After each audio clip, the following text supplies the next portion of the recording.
Dodgers Nation, Dodgers Dugout Live, the #1 Dodgers podcast and show on YouTube.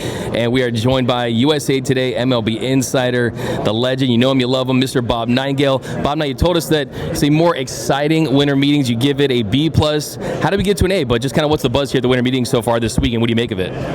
Yeah, it's been very good. I mean, I think if Corbin Burns signs, that would probably bring it to A- or so. But yeah, so much better than last year. We've had kind of $1.3 billion spent in free agency at these winter meetings, and we've had 4 trades involving 17 players, and kind of highlighted as we leave here with the Garrett Crochet trade going from the White Sox to the Red Sox.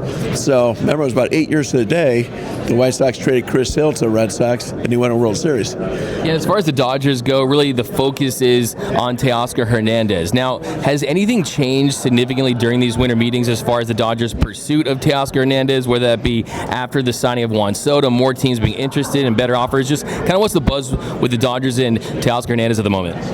I think probably the pursuits have gotten more heavy from other teams, the teams that didn't get Soto. So I would imagine, the Yankees are in there, but the Yankees are focusing more on Kyle Tucker, focusing more on Christian Walker.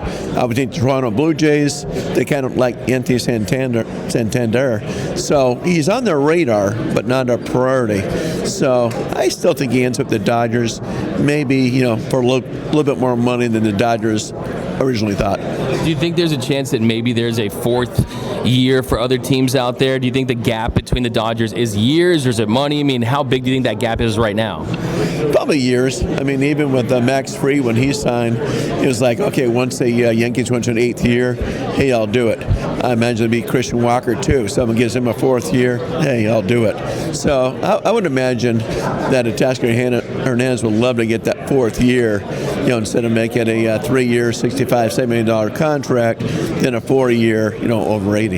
Now, as far as possible trades, you mentioned in your piece yesterday that the Dodgers would be Nolan Arenado's #1 choice, his priority if he would be dealt there. He does have full no trade, but the Dodgers aren't the only team on that list. No, there's teams you go to like the Mets, the Red Sox, San Diego Padres, Giants.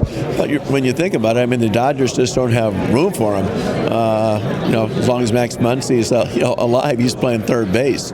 So I don't see him with the Dodgers at all. Yankees are a possibility. Red Sox could work. Not too many options. He'd prefer to go west. He lives in L.A. He spends a lot of time in Phoenix. So we'll see. But just, a few years ago, it would have worked perfectly for the Dodgers, but it just doesn't make sense now. Yeah, Max Muncy, he's their third baseman. The Dodgers general manager, Brandon Gomes, told us that was going to be the case. So, yeah, there's really no room for him. Be great stories from Southern California. Dodgers fans have won it for a long time, but it doesn't seem like it's likely based on what you're saying now. As far as the relievers and the Dodgers, made it really pretty clear yesterday to us. Andrew Friedman told us that they're not done when it comes to pursuing relievers. What are you hearing about the Dodgers and potentially pursuing Tanner Scott? Well, he's the guy everybody wants. So I'm sure the New York Yankees are, will be all over him. The Mets, Philadelphia Phillies just got one, but probably could use more than getting Romano. But we'll see how high that price tag goes. He'll make himself some money. I think he'll outprice himself from San Diego. He won't go back there. So I would be surprised if the Dodgers sign him, just because I think they usually don't get involved in bidding wars. This could be a bidding war for Tanner Scott.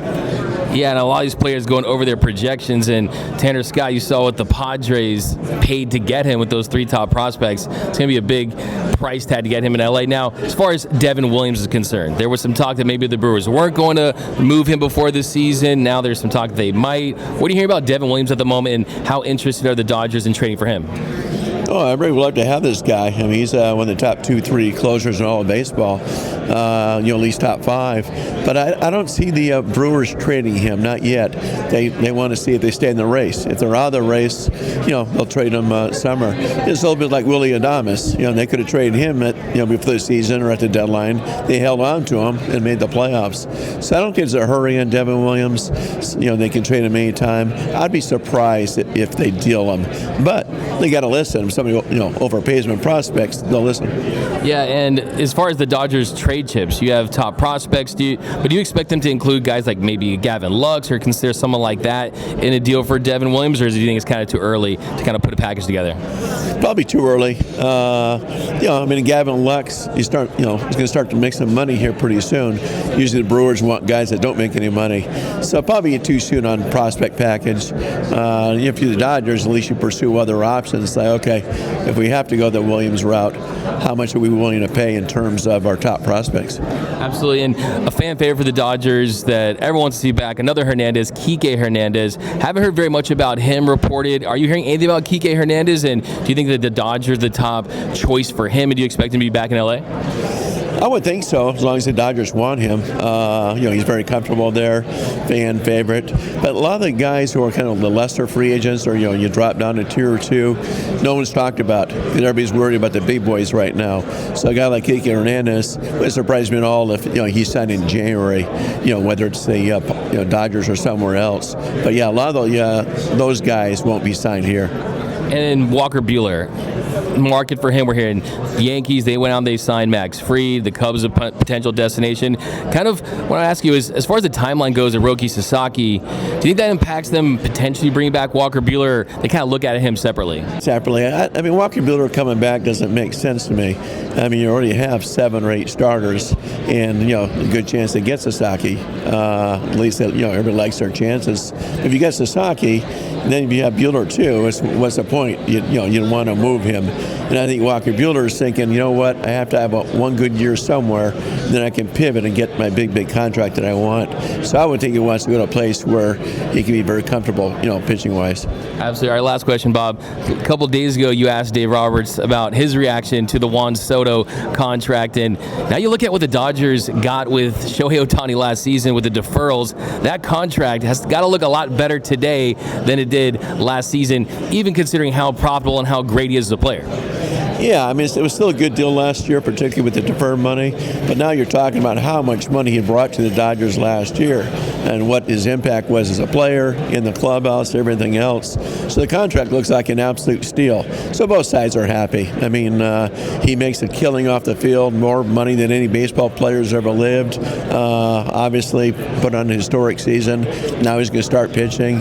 But yeah, I mean, would you rather have Shohei Ohtani at that contract, or Soto? You would take Ohtani in a heartbeat.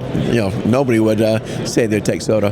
Yeah, I mean, you look at these 10-year deals, a lot of the back end, they don't look so great. Do you think that contract has a chance to go down as the best superstar contract in baseball history?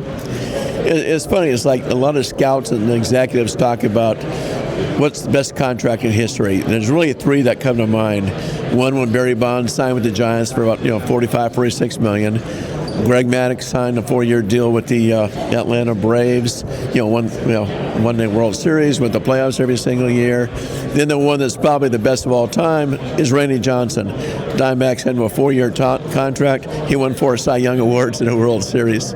But yeah, it could be. That could be if the Dodgers end up winning, a multiple, 3-4 World Series with Ohtani.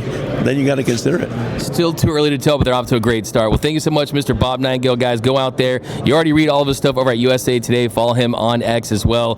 Bob, thank you so much for joining us here on Dodgers Dugout Live, my man. My pleasure. Thank you, Doug.